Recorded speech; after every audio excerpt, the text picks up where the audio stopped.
बाद मैंने बताया, आपने पूछा भी कि उसके बाद भी कुछ मजरे रह गए हैं जिनका इस वर्तमान समय में हम लोगों ने सर्वे किया है 19,530, जिसका जवाब मैंने दिया है। आपने पूछा कि उसकी लिस्ट उपलब्ध करा दीजिए, मैं उस लिस्ट उपलब्ध करा दूंगा।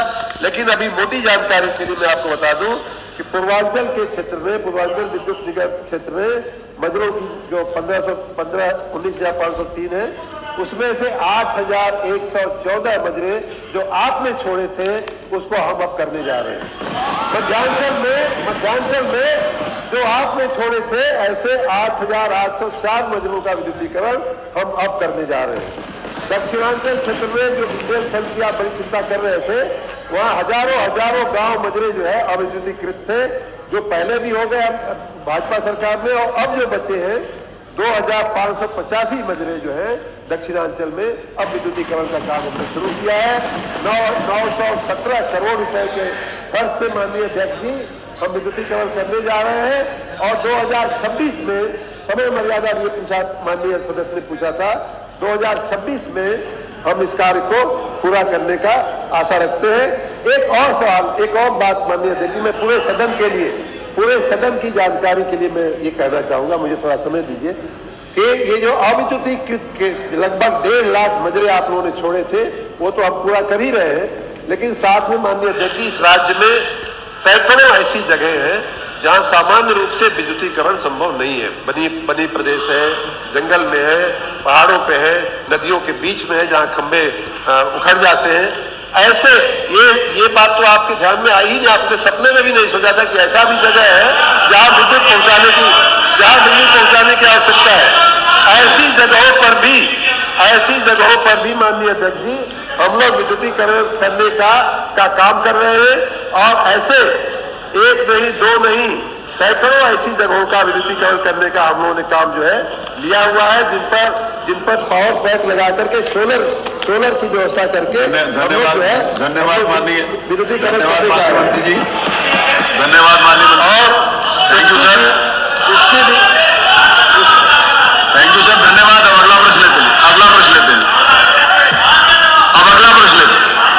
माननीय मंत्री जी अगला प्रश्न ले लेते हैं अगला प्रश्न आपने सोचा भी नहीं था, आपके सपने में भी नहीं आया था। चलिए अगला प्रश्न श्री राम सिंह पटेल।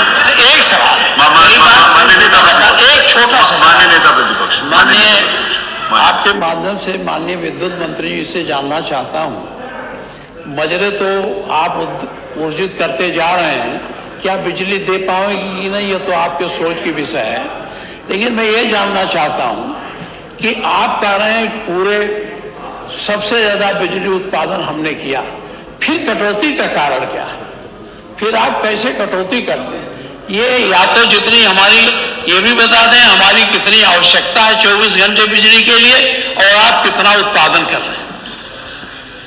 वो बताया ना 29,000 कितना कल ये बात रात को था। पहले भी हो चुकी है इस सदन में। माननीय अध्यक्ष जी, माननीय नेता प्रतिपक्ष को मैं आश्वस्त करना चाहता हूं कि राज्य की जनता को जितनी बिजली की आवश्यकता होगी, मैं पिछली बार पूरा आंकड़ा में पढ़ना नहीं चाहता, है हमारे पास, लेकिन मैंने बताया था कि ओबरा डी में 800 के 2 प्लांट हम लगा रहे हैं, अनपरा में 800 के 2 प्लांट हम लगाने जा रहे हैं, मेजा में 800 के 3 प्लांट हम लगाने जा रहे हैं।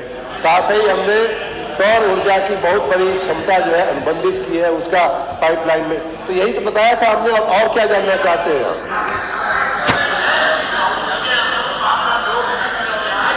ये बता दीजिए। मैं आपको रात का ही मैं बता दूं, इतना हल्ला मचने के बावजूद मैं रात का फिगर दे रहा हूं, आप चाहेंगे आप दे चुके हैं 29,000 अभी आपने बताया था रात की। माननीय अध्यक्ष जी 29,000 आपने बताया कल रात की, जिसको अनरेस्ट्रिक्टेड डिमांड कहते हैं, माननीय अध्यक्ष जी जिसको अनरेस्ट्रिक्टेड डिमांड कहते हैं, सुन लीजिए जो अनरेस्ट्रिक्टेड डिमांड जो कहते हैं माननीय अध्यक्ष जी, वो भी सुन लीजिए माननीय सदस्य। अरे आप बता दीजिए, माननीय सदस्य सुन लीजिए। अरे सुनो, जिसको अनरेस्ट्रिक्टेड डिमांड कहते हैं वो हमारी थी 30,940 मेगावाट जो जनता की मांग। चलिए धन्यवाद। और जैसा मैंने कहा कि हमने जो दिया है वो है 29,600। 29,000 दिए। मतलब जो हमने नहीं दिया है वो मात्र इसका 2-3% होता है।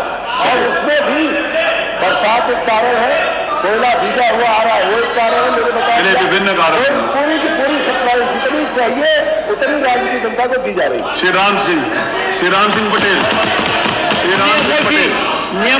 माननीय अध्यक्ष जी, नियम 49 के अंतर्गत आधे घंटे की इस पे आप चर्चा करा देते हो कोई समय निकालकर, पूरी बात स्पष्ट हो जाती है। श्री राम सिंह। अरे तुम्हारा नाम आ गया, बहुत आगे चित्रकूट में भिजवा देंगे लाइक। धन्यवाद माननीय अध्यक्ष जी। मैं अपने प्रश्न के अनुक्रम में माननीय मंत्री जी से 3 अनुपूरक पूछना चाहता हूँ। पहला, क्या माननीय मंत्री जी बताएंगे कि जिन बीपीएल परिवारों को सौभाग्य योजना में कनेक्शन दिया गया उन्हें विद्युत बिल में 100% छूट देने पर विचार करेंगे?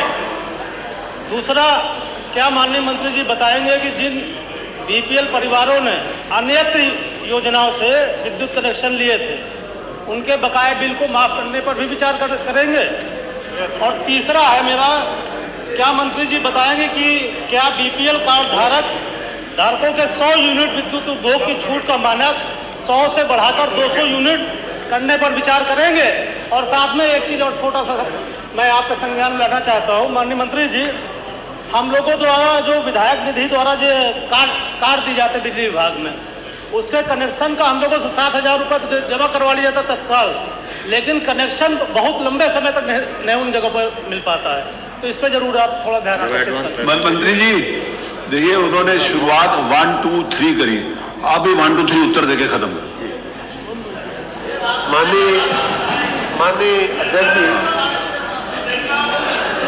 माननीय अध्यक्ष जी, जो 1 था, हाँ बस वो ये था कि क्या 100% छूट देने का नहीं काम सरकार करेगी। मैं सदन को बताना चाहता हूँ कि ऑलरेडी 53% की छूट हम लोग दे रहे हैं, राज्य सरकार दे रही है। लाइफ लाइन कंज्यूमर जो है या बीपीएल कार्ड के जो धारक हैं, और ये छूट जो है माननीय अध्यक्ष जी, जो फिक्स चार्ज है, फिक्स चार्ज जो है 110 रुपये होता है, उसकी जगह हम 50% से भी कम लेते हैं, 50 रुपया लेते हैं। और जो एनर्जी चार्ज होता है उसकी सामान्य रूप से कीमत जो है 6 रुपया 50 पैसे आती है, उसकी जगह 3 रुपया लिया जाता है। और ये बहुत लंबे समय से राज्य के गरीब बीपीएल कार्ड धारकों को या गरीबों को, लाइफ लाइन कंज्यूमर को लगभग 1 करोड़ से ऊपर 1,60,00,000 लोगों को ये लाभ दिया जा रहा है। माननीय सदस्य की जानकारी के लिए मैं माननीय अध्यक्ष जी बताना चाहूंगा, इन्होंने दूसरा प्रश्न कहा कि क्या 100 यूनिट को बढ़ा करके, तीसरा प्रश्न आपका था, क्या 100 यूनिट को बढ़ा करके 300 यूनिट किया जाएगा? इन दोनों 200 किया जाएगा। आपके जानकारी के लिए, माननीय सदन की जानकारी के लिए, हमारा जो लाइफ लाइन कंज्यूमर की जो परिभाषा है, 100 यूनिट तक जलाने वालों को, 100 यूनिट का उपयोग करने वालों को हम लाइफ लाइन कंज्यूमर मान के चल रहे हैं। बाकी अन्य राज्यों में जो स्थिति है उसकी मैं आपको जानकारी दे दूं। गुजरात में 50 यूनिट, राजस्थान में 50 यूनिट, महाराष्ट्र में 30 यूनिट, मध्य प्रदेश में 30 यूनिट, उड़ीसा में 30 यूनिट, हिमाचल प्रदेश में 60 यूनिट। और इस प्रकार हमारी जो व्यवस्था है बहुत ही उदार है। 100 यूनिट तक फ्री, 100 यूनिट तक जो है फ्री देने की व्यवस्था है। और दूसरी बात सुनिए कि हम उन राज्यों में है जो यूनिट पे, प्रति यूनिट पे सबसे ज्यादा सब्सिडी, सबसे ज्यादा छूट दे रहा है। अच्छा। हमारा 3 रुपया, जैसा मैंने कहा, 6.5 ये पूछा नहीं 3 रुपया लेते हैं। वही जो है मध्य प्रदेश खाली 30 यूनिट देता है छूट, और उसमें लेता है 3 रुपया 34 पैसा। इसी प्रकार राजस्थान जो है खाली 50 यूनिट की छूट देता है और लेता है उपभोक्ता से 3 रुपया 50 पैसा। चलिए, धन्यवाद। देखिए, इससे अच्छा उत्तर और क्वेश्चन नहीं हो सकता। गरीबों, बीपीएल कार्ड धारकों को ऑलरेडी बहुत बड़ी राहत दे रहा है। और दूसरी बात सुन लीजिए, अरे जो पूछा वो बताओ। अरे 2017 से पहले, माननीय अध्यक्ष जी, 2017 से पहले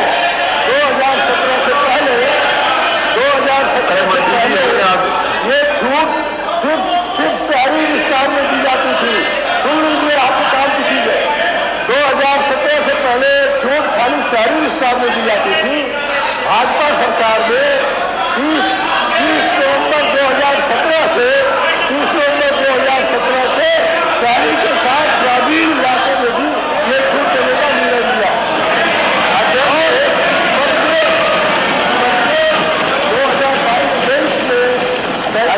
आपने सीधा आदेश दिया था और 23-24 में 5,792 करोड़ आपने सीधा पीठ से आदेश दिया था।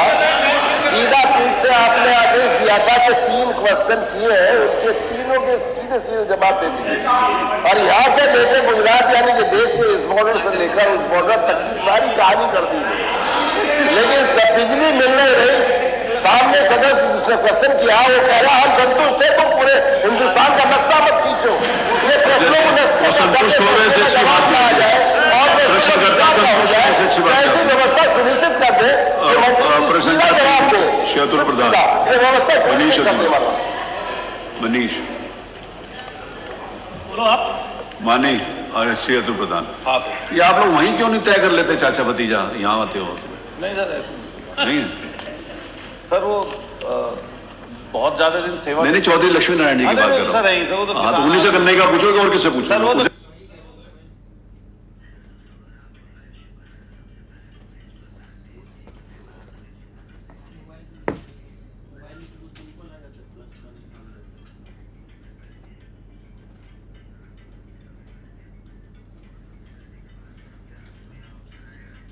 है